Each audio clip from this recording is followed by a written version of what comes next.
আমার নবী মুহাম্মদুর রাসূলুল্লাহ সাল্লাল্লাহু আলাইহি ওয়াসাল্লাম বলেন, ইয়াতাওয়াব্বাউ রাজুলুন মুসলিমুন ফায়ুসাল্লিস সালাহ, কোন বান্দা যদি ওযু করে পরিপূর্ণভাবে ভালোভাবে ওযু করে নামাজের জন্য মসজিদে রওনা হয়ে যায়, এরপরে নামাজে দাঁড়াইয়ে যায়, আল্লাহু আকবার বলে দাঁড়াইয়ে যায়, আল্লাহু আকবার বলে দাঁড়াইয়ে যায়, আর ওই বান্দার সাথে আল্লাহর সাথে সম্পর্ক শুরু।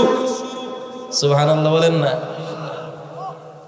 বান্দা যখন বলে আলহামদুলিল্লাহি রাব্বিল আলামিন, আমার রব ফেরেশতাদেরকে ডাক দেয়, ও আমার ফেরেশতারা, আমার বান্দা কি বলে কি বলে?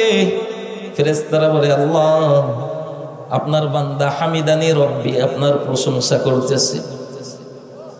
আল্লাহ রাব্বুল আলামিন বলেন, ও আমার ফেরেশতারা, তোমরা সাক্ষী থেকো, আমার যেই বান্দা আমার প্রশংসা করতেছে, আমি রবকে না দেখে যেই বান্দা তার রবের প্রশংসা করে, আমি আল্লাহ রাব্বুল আলামিন ওই বান্দার জন্য যথেষ্ট হয়ে গেলাম। এবার বান্দা যখন বলে আর রহমানির রহিম, ফেরেশতারা ডাক দিয়া বলে, ও রব, আপনার বান্দা আপনার গুণকীর্তন গাইতেছে, মালিক ইয়াউমিদ্দিন, আপনার সানা পড়তেছে। বান্দা যখন বলে ইয়াকা না'বুদু ওয়া ইয়াকা নাস্তাঈন, আল্লাহ রাব্বুল আলামিন বলেন, ও আমার ফেরেশতারা, এবার আমার বান্দা এখন কি বলে? ফেরেশতারা বলে, রব আপনার বান্দা বলতেছে ইয়াকা না'বুদু, একমাত্র শুধুমাত্র তারা নাকি আপনারই ইবাদত করে।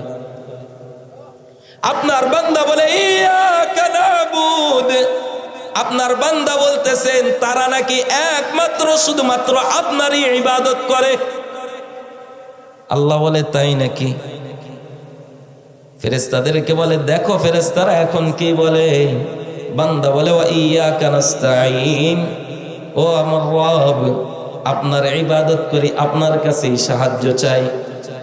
আল্লাহ রাব্বুল আলামিন বলেন, ও আমার বান্দা, দুনিয়ার মধ্যে কোন এমপির কাছে সাহায্য চাইলা না, দুনিয়ার মধ্যে কোন চেয়ারম্যানের কাছে সাহায্য চাইলা না, দুনিয়ার মধ্যে কোন ক্ষমতাধরের কাছে সাহায্য চাইলা না, দুনিয়ার মধ্যে কোন মূর্তির কাছে সাহায্য চাইলা না, দুনিয়ার মধ্যে কোন নেতার কাছে সাহায্য চাইলা না। আমার বান্দা ইয়াকা না'বুদ, আমার বান্দা বলতেছে রব আপনারই ইবাদত করি, ওয়া ইয়াকা নাস্তাঈন, আপনার কাছেই সাহায্য চাই। আল্লাহ রাব্বুল আলামিন বলেন, ও আমার ফেরেশতারা, তোমরা সাক্ষী থাকো, আমার বান্দা এখন আমার কাছে যা চাইবে আমি আল্লাহ রাব্বুল আলামিন আমার বান্দাকে তাই দিয়ে দেব।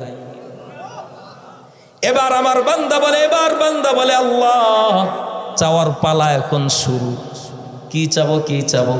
বান্দা চাই ইহদিনাস সিরাতাল মুস্তাকিম। সুবহানাল্লাহ।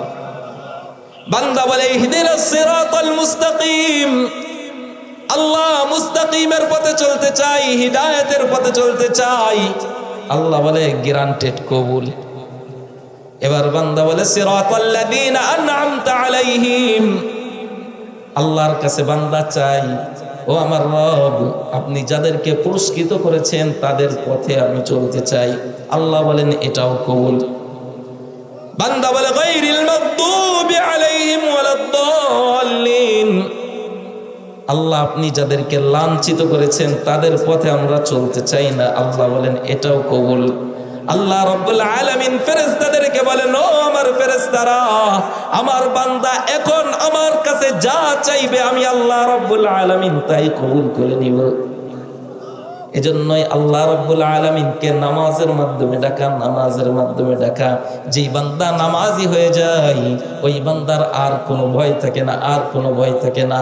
এটা আমার কথা না, আমার কথা না, আমার নবী মুহাম্মদুর রাসূলুল্লাহ সাল্লাল্লাহু আলাইহি ওয়াসাল্লামের কথা। আমার নবী মুহাম্মদুর রাসূলুল্লাহ সাল্লাল্লাহু আলাইহি ওয়াসাল্লাম বলেন, মান সাল্লাস সুবহা ফাহুয়া ফি দিম্মাতিল্লাহ, যেই বান্দা ফজরের নামাজ আদায় করে। কোন নামাজ? আরো জোরে বলেন না, কোন নামাজ? আল্লাহ বলেন, ও বান্দা দুনিয়ার মধ্যে যদি তুমি কোনো এমপির আন্ডারে থাকো, তোমার ওয়েট কতটা থাকে, তুমি গরম দেখাও বরত্ব দেখাও, দুনিয়ার মধ্যে বুক ফুলিয়ে চলো, দুনিয়ার মধ্যে তুমি যদি মন্ত্রীর লোক থাকো তাহলে তোমার ওয়েটটা কি পরিমাণ থাকে? তুমি দুনিয়ার মধ্যে বুক ফুলিয়ে চলো যে আমি মন্ত্রীর লোক। আর যদি তুমি প্রধানমন্ত্রীর লোক হও, প্রেসিডেন্টের লোক হও, তাহলে তোমার ওয়েটটা কি পরিমাণ থাকে? তুমি বেপরোয়া হয়ে রাস্তা দিয়ে চলো, বুক ফুলিয়ে রাস্তা দিয়ে চলো। আমার নবী মুহাম্মদুর রাসূলুল্লাহ সাল্লাল্লাহু আলাইহি ওয়াসাল্লাম বলেন, যেই বান্দা মান সাল্লাস সুবহা, যেই বান্দা ফজরের নামাজ আদায় করলো, আল্লাহর নবী মুহাম্মদুর রাসূলুল্লাহ সাল্লাল্লাহু আলাইহি ওয়াসাল্লাম বলেন, ওই বান্দার জিম্মাদার একজন হয়ে যান। তিনি কে? আরো জোরে বলেন না, তিনি কে? আল্লাহ বলেন, ও বান্দা, তোর জিম্মাদার আমি রব হয়ে গেলাম। এখন তোর ভয় কিসের? তুই ফজরের নামাজটা পড়লি, এখন রাস্তা দিয়ে বুক ফুলিয়ে হাঁটবি, মনের মধ্যে আর কোনো চিন্তা নাই, পেরেশান নাই।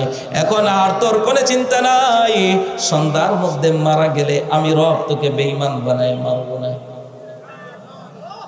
ফজরের নামাজ আদায় করলাম, তার মানে কি আমি রবের জিম্মাদারের মধ্যে চলে গেলাম। আমার জিম্মাদার একজন, তিনি কে?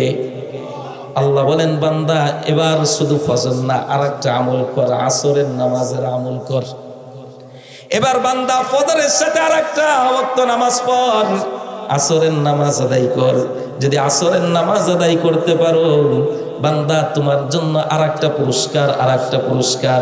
দুনিয়ার মধ্যে প্রধানমন্ত্রী যদি আপনার নাম নিয়ে আলোচনা করে, আপনি খুশি হবেন না বেজার হবেন?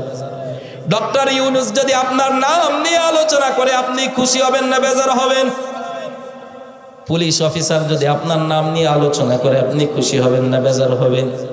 আল্লাহ রাব্বুল আলামিন বলেন, ও আমার বান্দা, সমস্ত বাদশার বাদশা, হাজারো লক্ষ কোটি বাদশার বাদশা, দুনিয়া এবং আখিরাত, আসমান জমিন সৃষ্টিকারী রব আল্লাহ যদি তোমার নাম নিয়ে আলোচনা করাইতে চাও, আল্লাহকে যদি তোমার নাম নিয়ে আলোচনা করাইতে চাও, ও বান্দা ফজর এবং আসরের নামাজ আদায় করো। কারণ আল্লাহ রাব্বুল আলামিন দুনিয়ার মধ্যে দুই ভাগে ফেরেশতা পাঠান। কয় ভাগে?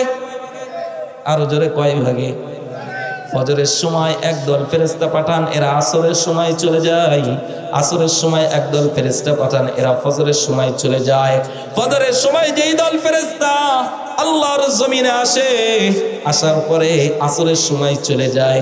আসরের সময় যাওয়ার পরে আল্লাহ রাব্বুল আলামিন ওই ফেরেশতাদের কাছে জিজ্ঞাসা করে, ও আমার ফেরেশতারা, কুঞ্জনগর বাজারের অমুক এলাকার অমুক ছেলেকে তুমি কি দেখলা? অমুক আব্দুর রহমানের ছেলে আব্দুর রহিমকে তুমি কি অবস্থায় দেখে আসলা? কুঞ্জনগর বাজারের অমুক সন্তানকে তুমি কি অবস্থায় দেখলা? অমুককে তুমি কি অবস্থায় দেখলা? এবার ফেরেশতা আল্লাহ রাব্বুল আলামিন আল্লাহ, ফজরের সময় আপনি যখন আমাকে দুনিয়ার মধ্যে পাঠাইলেন, আমি দুনিয়ার মধ্যে গিয়ে দেখি আপনার বান্দা আপনার কুদরতি পায়ে সিজদা দিয়ে আছে। এবার আসরের সময় যখন আমি আল্লাহ তোমার কাছে চলে আসলাম, যাওয়ার সময় দেখলাম আপনার বান্দা আপনার কুদরতি পায়ে সিজদা দিয়ে আছে। আসার সময় দেখলাম আপনার বান্দা আপনার কুদরতি পায়ে সিজদা দিয়ে আছে। এবার আমার রব ফেরেশতাদেরকে ঘোষণা দেয়, ও আমার ফেরেশতারা, তোমরা সাক্ষী থেকো, আমি রব ঘোষণা দিলাম, যেই বান্দা আমার কুদরতি পায়ে নত হয়ে সিজদা দিয়ে সুবহান রাব্বিয়াল আযীম, সুবহান রাব্বিয়াল আ'লা পাঠ করে, আমি রব ঘোষণা দিলাম, কিয়ামতের ময়দানে এই বান্দাদের জন্য আমি রব যথেষ্ট হয়ে যাইব।